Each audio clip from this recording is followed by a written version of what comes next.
It's the Sod Pod, brought to you by Grassland Agro. The Sod Pod.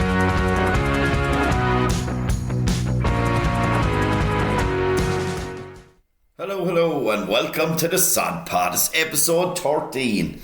On this episode, John O'Loughlin and Ed Healy grabbed Sean McMahon, he's back, and they went through numerous things, but it's heavy on data, but it's about the regulations, your nitrogen allowances, and your P allowances too. It's actually a great listen.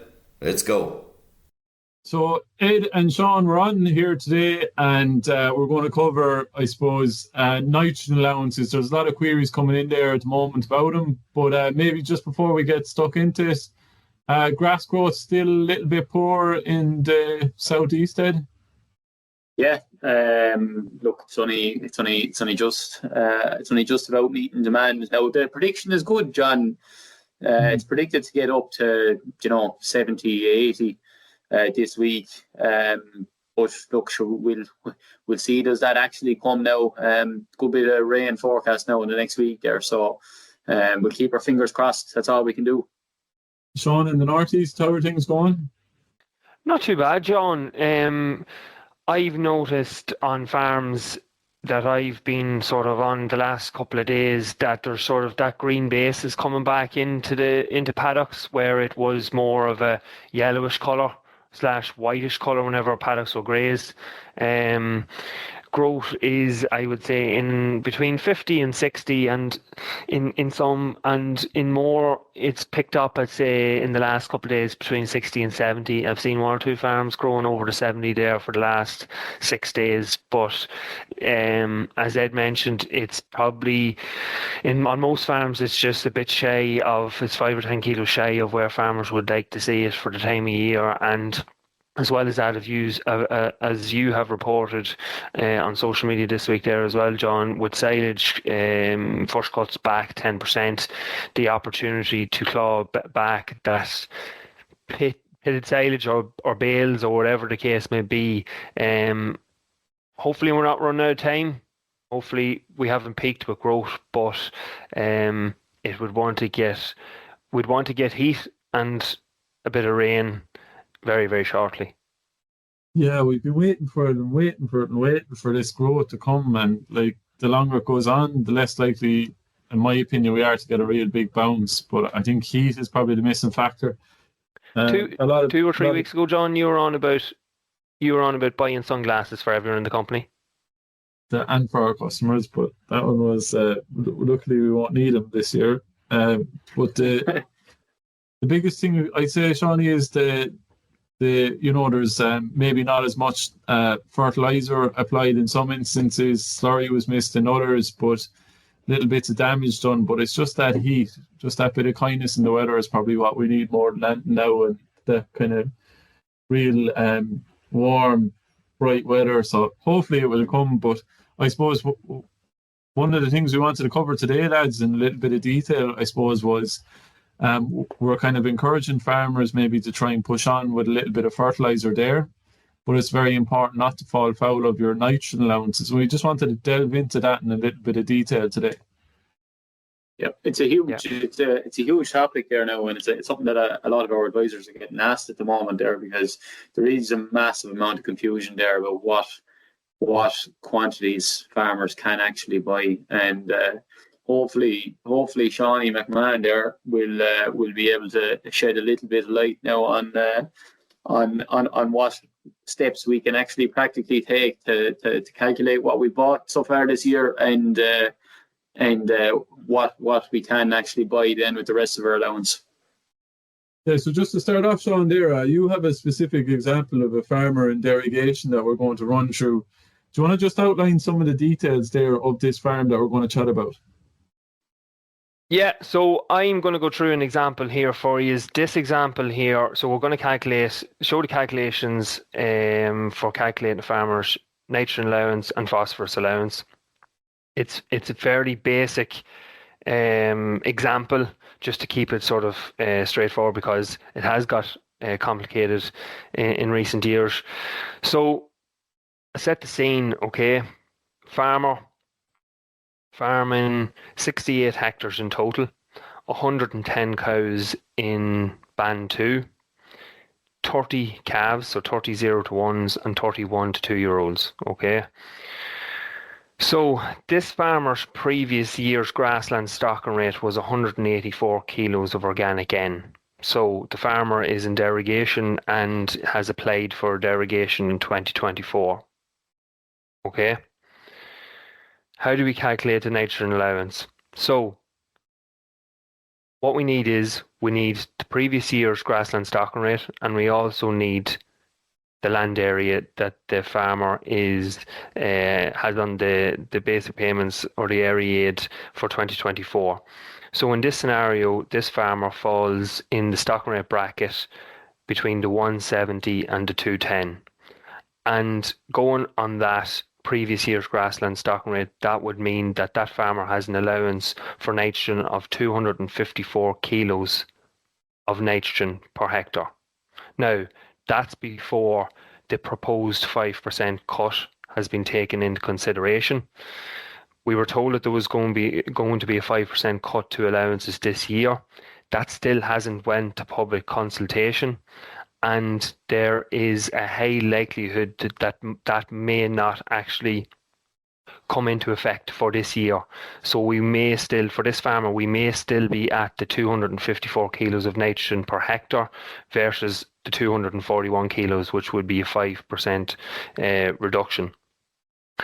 So very simply, if we go off to 254, okay, 254 kilos of nitrogen per hectare multiplied by your 68 hectares, and that gives you a total nitrogen allowance of around 17,000 kilos of nitrogen.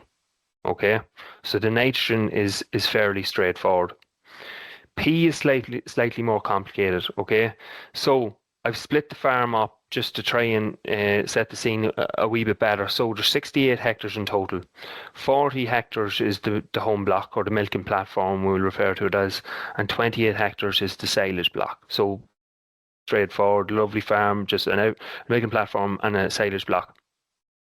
When we're calculating our P allowance, the first thing we have to do is we have to take soil samples, number one, and they have to be in date within 4 years. And then we have to allocate each soil sample to a field that can't be over 5 hectares or 12.4 acres, right? So in this particular scenario, when all the soil samples was allocated, 15% of the farm was at index 1 for phosphorus, 15% of the farm was at index 2 for phosphorus, 36% of the farm was at index 3 for phosphorus, and 34% of the farm was at index 4. Okay, so 30% was either 1 or 2 for index 1 or 2 for phosphorus. Based on the previous year's grassland stocking rate, so we need the previous year's grassland stocking rate to calculate the nitrogen, but we also needed to calculate the phosphorus allowances, okay? So for each index, so for index 1, between the band 170 to 210, this farmer gets an allowance of 36 kilos of phosphorus per hectare at index 1, 26 kilos of phosphorus per hectare at index 2, 16 kilos per hectare at index 3, and 0 kilos of phosphorus per hectare at index 4. So we don't get an allowance for phosphorus at index 4. So the calculation then is fairly straightforward. We know what our allowance is per hectare, and we know how many hectares are an index 1. So it's 36 kilos multiplied by your 10 hectares at index 1, your 26 kilos for index 2. We know that there's 10 hectares that's in index 2, so that's 26 multiplied by 10.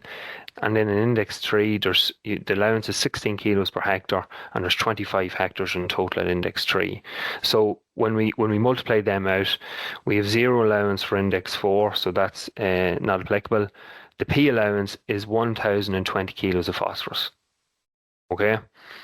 Now, in the background, there's a couple more figures that we need to get the actual P allowance. Okay. So we need the amount of meal that was bought the previous year. So in this scenario, there was 140 tonne of meal fed. So it was just over an average 1.2 tonne of meal per cow, just over. We also need the total organic N figure for all the stock on the farm the previous year.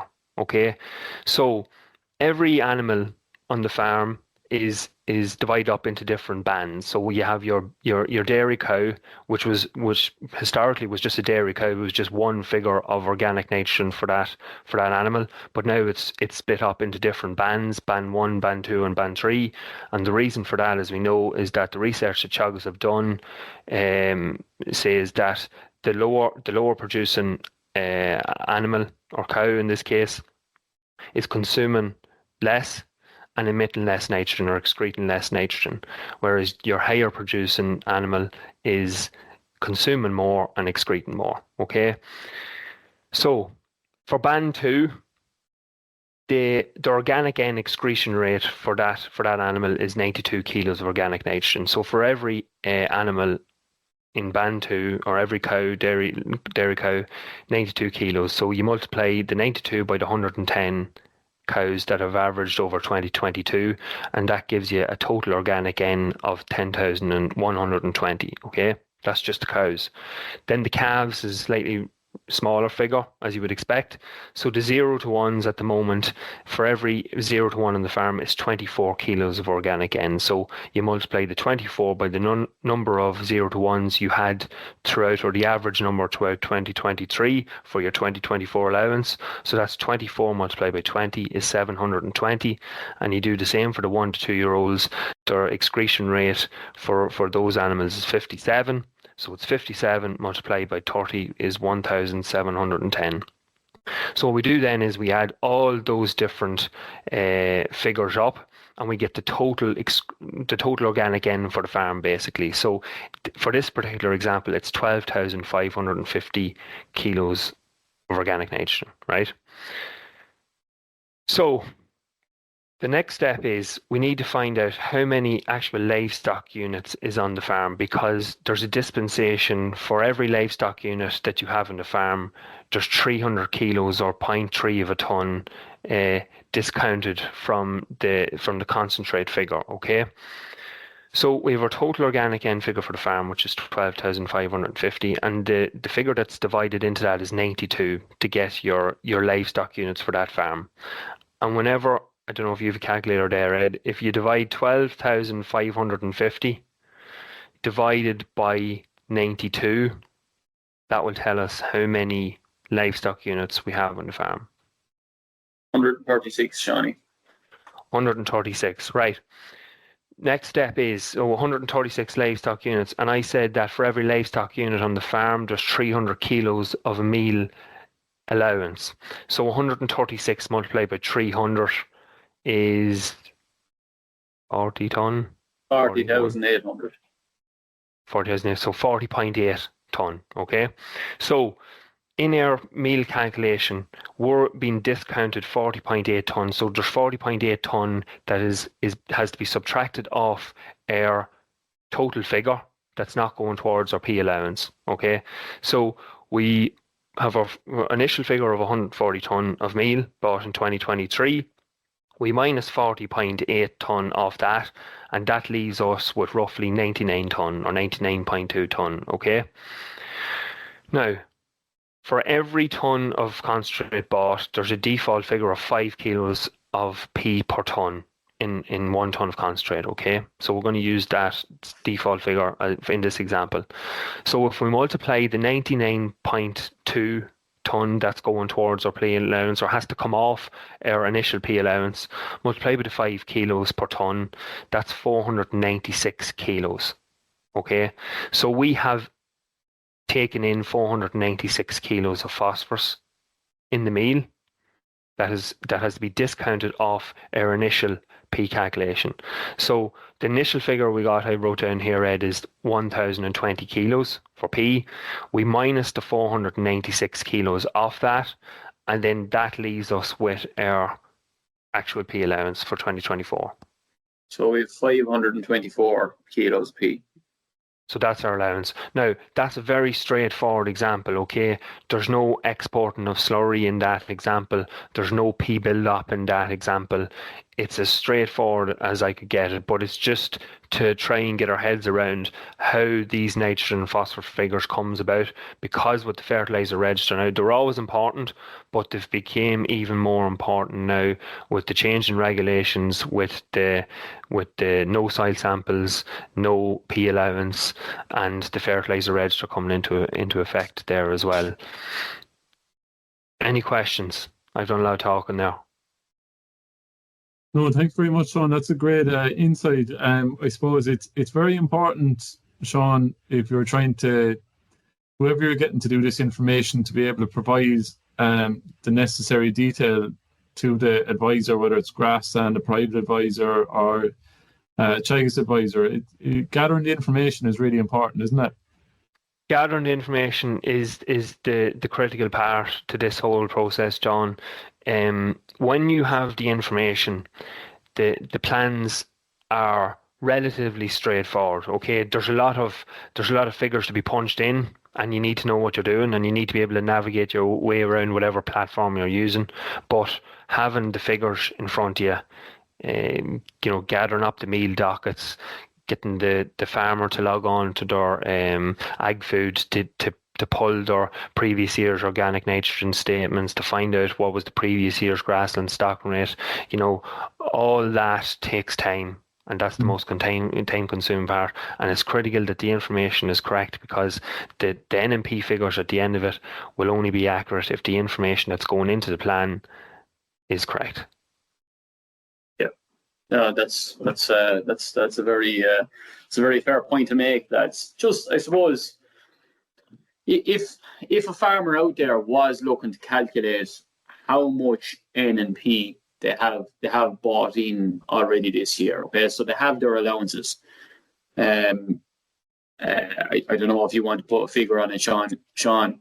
I suppose they have their allowances for what they're allowed to buy. They know what they have bought. And if they want to actually calculate that up in terms of fertilizer, it's a fairly straightforward process. So if you take your 18612 in every ton, okay, so it's 18% nitrogen, 6% phosphorus. So what we would do is we'd find out what 18% of a ton is. So that means there's 180 kilos of nitrogen in a ton of 18612, and there's 60 kilos of phosphorus in a ton of 18612. So it's quite easy to multiply 180 by however many tons that you have bought, and that's exactly how you will know how much nitrogen in terms of your 18612 you brought into that farm. Would that be fair to say, or would you have a more straightforward way of doing it, Sean?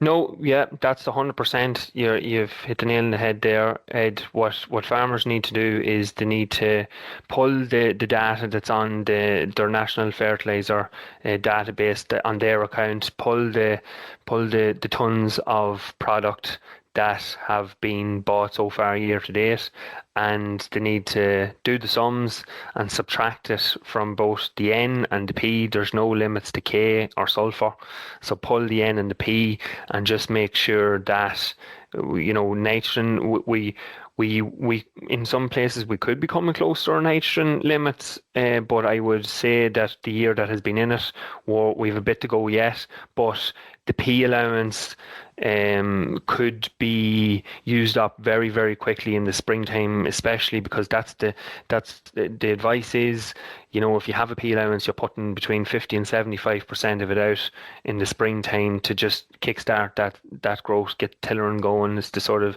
the ignition to the engine.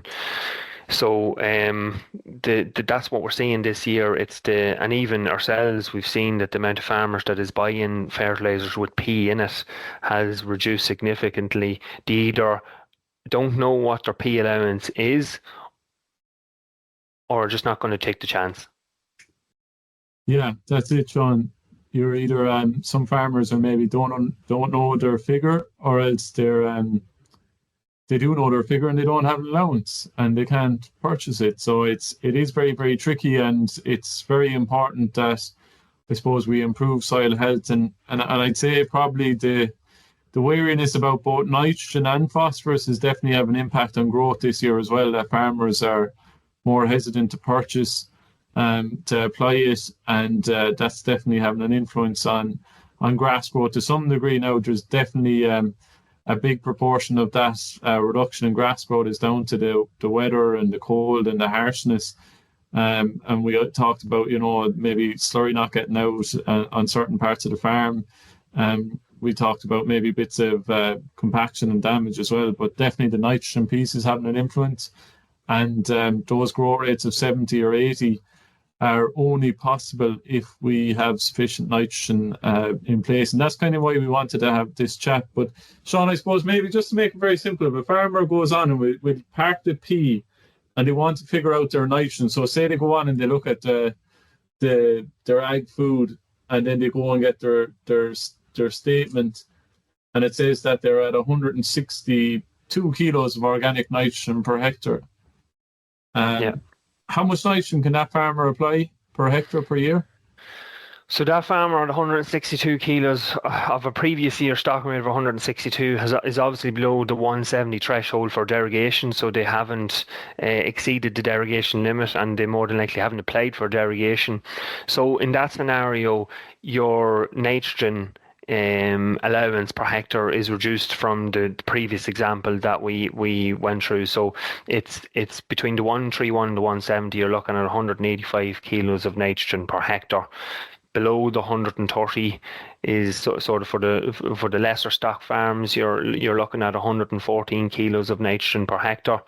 And then whenever you get into the derogation farms, that example that we went through, say the 171 to 210, so we're just over into derogation, it's 254 kilos of nitrogen per hectare. And then over the 210, 211, there's just the one bracket left. That's the 225 kilos of nitrogen per hectare. So they are the figures that were being used last year. They were the figures that were used at the start of the year. Then the announcement came that there was going to be a 5% reduction to the nitrogen allowances. We were going back through all our plans for any of our farmers that we done plans for, and we were reducing the nitrogen allowances. So was the Teagasc NMP system, and so was all the advisors that were doing plans. And it looks like now the draft legislation is still in draft. It still hasn't gone to public consultation. We're creeping every week that goes by. We're getting closer to the 14th of September, which is the last day for spreading fertiliser. So I would imagine that we may not see that cut implemented this year, but everyone's plan was done on the 5% reduction. So even if it doesn't come in, farmers can they've an insurance policy basically of 5% there, that just has come about. But look, the reality is the 5% cut, whether it comes in this year, it'll definitely be in next year. And I was just looking back here on the desk. There's a green book here in front of me, and it's 2016 is the 4th edition, and for that example of the farm that we give, so that farmer that was just in derogation in 2016, the allowances was 306 kilos of nitrogen per hectare. Now it's at 254, and that's going to 241 either this year or next year. So that's a reduction of 65 kilos of nitrogen. For this farm, it's the equivalent of nearly 9.5 tonne urea. Yeah, I suppose, Shawnee, just to put that into context for any farmers out there that are used to using the figures in old money, I suppose that 254 kilos is the equivalent of about 200 units of nitrogen per acre. 225 is 180. 185 is 148, and for anybody that's stocked below 130, that's only 91 units of nitrogen per acre allowed. So they aren't massive amounts of nitrogen. So it's really I suppose bringing the likes of the nutrient management planning to the fore. I suppose picking the right time and the right product and to go out with. And also then it's shining a probably brighter light then on looking at your soil health, looking at the likes of clovers to try and bring in more organic nitrogen or more atmospheric nitrogen into the farm, because in theory, it might actually be easy enough to go over some of those allowances. 100%, Ed. I think this is the second year of the sod pod, maybe it's the third, is it? And I remember the very first episode, after about 3 or 4 different takes, whenever John started talking and didn't know what the next sentence was going to be, we were harping on about, the soil sustainability program, soil health. That was 2 years ago. The soil sustainability program is in its 4th year. We've been trying to get that soil health message out this past 4 years. This day was coming 4 years ago, 6 years ago. Farmers in this particular example was allowed to spread 65 kilos extra nitrogen per hectare.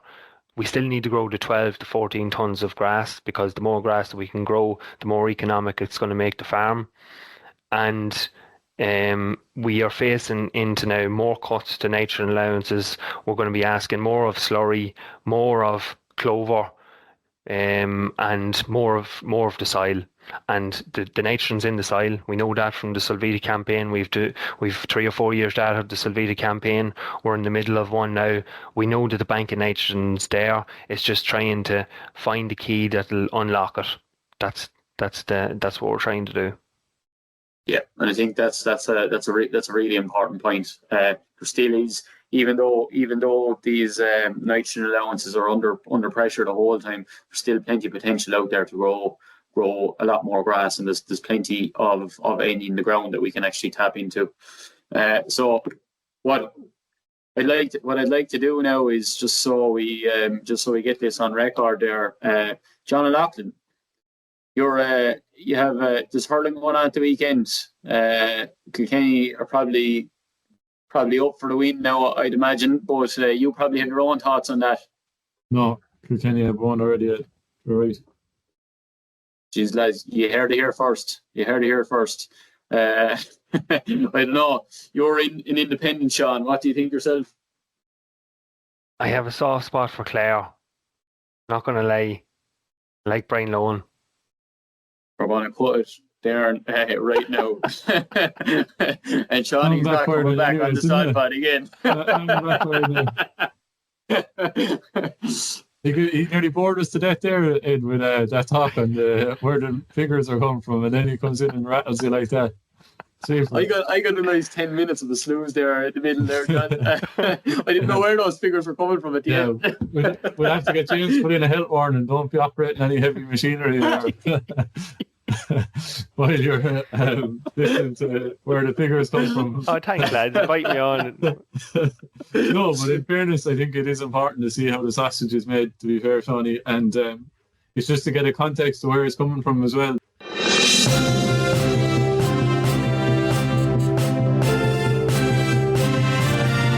What's in the news? So, in the news this week, John O'Loughlin has been doing the rounds at the Grass 10 events. He was at, last Friday, Longford farmer, the Sustainable Grassland Farmer of the Year, Patrick O'Neill's farm. Patrick is based in Longford. He's milking 120 cows in a 60-hectare block. John, how did that walk go? What was the key takeaways? Yeah, really good, Shawnee. There was a good turnout of it. Really excellent clover across the farm, and I suppose Patrick's ambition in his 5-year plan was to have 100% of the farm with over 20% clover, which is very ambitious, but he's well on the way. I suppose the milk solids was a big point raised by Aidan Brennan, doing kind of, I think off the top of my head, 420 kilos of solids, and was asked the question, why wouldn't you push on to 500, this magical 500 number? Mm-hmm. And he said he didn't want to add too much additional cost, but I think with maybe making better quality silage and the maturity and the parity of the herd increasing, that they probably get to that figure without having to go chasing it with additional meals. So that was kind of the approach there. Very interesting. Huge amount to talk about grass growth in general, how challenging it has been on farm. I think everyone that was there is probably measuring grass or interested in measuring grass, and has been really struggling this year for grass. So there was comments from the floor about nitrogen. There was a huge amount of focus on clover, and I suppose we did a bit of a talk, myself and Shamie Nolan, your spiritual leader, Shawnee. Shane was talking about water quality. I done a grass vest. I suppose the point I was getting across was that, listen, cows don't cause compaction, machinery does. So actually in the field that we were in, we could go to a track in the field where there was a tanker or a spreader in at some stage earlier on in the time. You could see the effect of grass growth. You could see the effect underneath the soil as well. Then Seamus Nolan was talking about water quality. Very simple. You asked the group, what's water quality like in your area? And no one knew. So it's just kind of getting a feel for what it's like in your own area, identifying any potential issues, coming up with a plan. Then the next board, the board before was Donald Patton. He's a very good speaker. He's very, very good now, to be fair, Sean. He's from Monaghan, John. Yeah. And his brother is quite famous as well, Joe. And it's good referee, Joe. Referee, yeah. I can never get past that now, to be honest. So the Donald was on. Niamh, the local advisor there, was brilliant as well. Opened it up and had a conversation at the start with Patrick about the farm, the future of the farm. Then it was Donald, myself and Shamie after that. Then Joe Dunphy. Patrick was just after establishing a crop of red clover. Looked a treat now, to be fair. It was just after being sprayed. And then the final board was Eamon from AIB gave a brilliant talk about, I suppose, the different strategies that you have, and if you are tight in cash flow. One of the things I never heard of this now, and I thought it was quite interesting though, was just you can do a retro finance. So say over the last maybe 2-3 years that you bought a tractor or did some infrastructure or building work out of cash flow, that because maybe cash flow is tighter this year, you can actually go back and finance that. Obviously, listen, it's not something that you want to do, but maybe understanding, not being afraid of that as well was a good message. And it was just highlighting the challenges of the reduction in milk and profitability, the increase in costs and additional meal, and maybe silage that will have to be bought as well. So that was interesting. And then the final part of the jigsaw was Aidan Brennan chatting to Patrick, and I suppose they were chatting about what's the plan for the farm. That conversation about the 500 kilos of solids, work-life balance, young family there, that was really important. It was a really nice part of it that there was Patrick's own lads running around, and I'd say maybe nephews and nieces having a great day out as well. So it was great to see that real kind of family operation and the next generation coming up. And you know, it's interesting actually. The competition is going to be launched for this year coming up soon as well. So yeah, sure, there'll be a few more going to. I suppose just for anyone else that's interested in the likes of the grass and farm of the year. So the next one after that is the 27th of August. It's Billy Gilmore's farm. He's the dry stock category winner in Galway. Yeah, that farm is very interesting. Dave Corbett was there on our behalf, but really interesting contract rearing, but has been grass measuring for coming up on 30 years. I was chatting to Matthew Awards, and he was just like, he was saying that he started measuring 30 years ago, and he was just saying it's the same thing, lads. You know, he was saying, what did he at? It's the same message, like grow it for 3 days and graze, or grow it for 3 weeks and graze it for 3 days and spread lime. You know, and we're still struggling with it. So, but no, I think that'd be a massive one to get there for dairy, beef, you name it. Anyone would learn a bit. Yeah, and then after that, look, we're the 4th of September, Killian Brennan's in Cavan. We're the 11th of September in Kevin O'Hanlon's down in Enniscorthy, and that's the organic farm winner. Okay, you know, you worked with Kevin yourself, Ed. I do. No, Kevin well. He's milking a good few cows down below in Ballywilliam, close to Enniscorthy, or close to New Ross, in County Wexford. Good. Very different. That's a very different category. A lot of multi-species swards, obviously organic, so a lot of slurry being used, etc. Very interesting farm, very different way of thinking about things, and a man that's very, very open about discussing the attempts that he's made at different things on the farm. So look, really interesting one to go to. And then the last one is on the 25th of September in Evan Hunt's in Sligo. Yeah, Evan Hunt's farm, top class. Killian Brennan's was probably one of my favourites now, not just because they brought out the most sandwiches or anything like that, or the best ones, but just a tricky farm. What I would consider as parts of it very dry, parts of it a bit low lying and heavier, but just the job that has been done there is absolutely superb. Like, so I suppose the milking platform is a little bit tight in area and has leased land, and like, listen, you're there and you talk about it. There is a lot of leased land. It is a potential risk to the business, but just, being able to manage all that. And then the out farm is not that far away. It probably won't be able to get it on the day, but like, just the job that he's done it with 20, 30 acres of red clover going into the whole outblock and really toughish land now, like. It's unbelievable. You'd be buzzing after it, seeing it, like, see what is possible. So, no, listen, the competition this year, excellent. Kevin O'Hanlon as well, top class. That'd be a massive one. I'd say it'd be a huge amount of discussion groups go to that.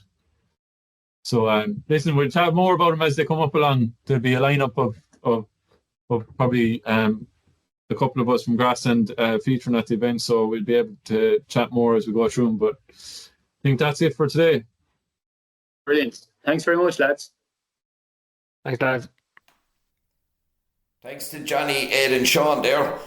Look, that was heavy on data, but it's the stuff we need to know, and it's always great when it's spelled out so clearly and broken down. So fair play to the lads. Mind yourselves out there. Farm smart, farm safe. Hey, thanks for listening to the Sod Pod. We hope you enjoyed it. To find out more, head over to www.grasslandagro.ie or check out our social channels: Facebook, Twitter, Instagram, LinkedIn and YouTube. That's all for this episode. See you next time.